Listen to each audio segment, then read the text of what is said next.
Peace family. So we wanted to do a quick review on the new Coming to America movie.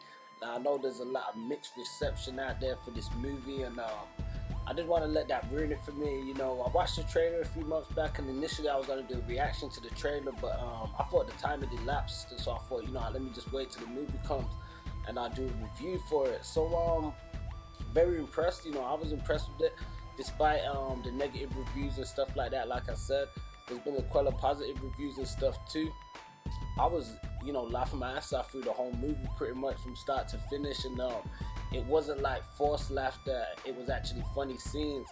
Now I can understand some people, especially when it comes to remakes of movies. You know, I'm a huge movie buff, as some may know. But when you know, sometimes do a part two, it can be ruined, especially, you know, when it's years later. You know, I love the movie Dumb and Dumber with Jim Carrey, slightly off topic, but you know, when they did that years later, I didn't feel it was the same. It was rehashed. It felt forced on some of the jokes. Same with like Zoolander, other movies like that. So even I was a bit apprehensive with this at first, thinking, you know, where they're gonna go with it, how well is it gonna hold up. You know, everything has a different feel now. You know, when you look at something, it's shot different, it feels different, so it's gotta have a different sort of climate to it. So that's always a different thing. So anyway, you know, watching it, getting into the movie, it was dope. I like how it started out. You know, it's got a different sort of edge. I ain't trying to ruin nothing too much, but the cameos and the different cast members that pop up, you know, like Wesley Snipes, definitely still, I think Wesley stole the show in a lot of it. The guy who played Hakeem's son, you know, part of my ignorance, I don't know his name, but I found him funny because I had seen him in a few movies before, like Sorry to Bother You, and I was impressed with his performance in that. So seeing him in this as well, it was good. I was like, okay, you know, seeing some familiar faces, seeing a lot of new faces. I like how they bridged the gap between the old talent and the new talent. They managed to touch on a lot of the old stuff, but to me, I didn't feel it ruined the movie. I think it still kept it fresh, but it gave you shades of how it was before, which I thought was really good. So you know, in terms of the negativity, man, it's like I did this when I got the Hookup 2 come out, and I felt, you know, a lot of people was too harsh in their criticism, you know, and because when there's a part 2, you know, you've got a huge emphasis of what you know for part 1. You herald it and hold it high, especially a film of this kind of magnitude.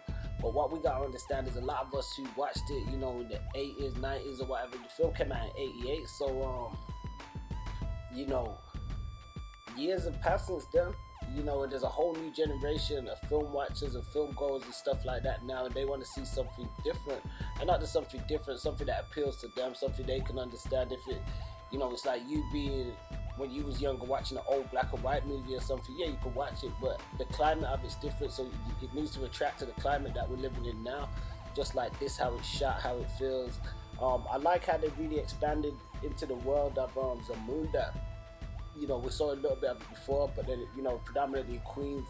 This time they got more of the Zamunda thing going on, and just bridging that cultural gap with the diaspora, you know, with African Americans, or, you know, Africans and stuff as well, and just showing that sort of stuff in the movie. I thought that was really good.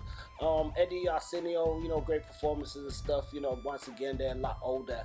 We're not expecting to see a young Eddie Murphy looking as young as he did back in the day, and they've expounded upon that with the characters. They've made the characters older. They've got kids now, families, different sort of stuff. So, but still touch on the identity that you know of the character, which I think is important when we're looking at characterization in movies, because we know Akeem to be a certain way, we know Semi to be a certain way. What else stood out? All the old gags, a lot of the old gags was back in there, some old recurring faces, you know, all the dressing up characters and stuff like that. They did that again, which was very cutting edge at the time when Eddie Murphy done it. And Arsenio, I think they some of the first guys I've really seen take that sort of stuff to the next level. So I'd recommend the movie. I'm about to watch it again myself. You know, like I said, I laughed my ass off throughout it. I thought it was dope. It was definitely, I would say worth the wait, but it was a good one for them to do. Because sometimes I think when they do these part 2s on movies, like I said, it can be 50-50, but I think this was a good one for them to do. It opens the doors for more, and it's something dope for the culture. It seems that much people out there representing, a lot of dope cameos of John Legend popping up at the end. We got Rick Ross up in there, I'm still watching out the screen. But yeah. Anyway, guys, peace. I recommend y'all go out there, check it out. Amazon Prime.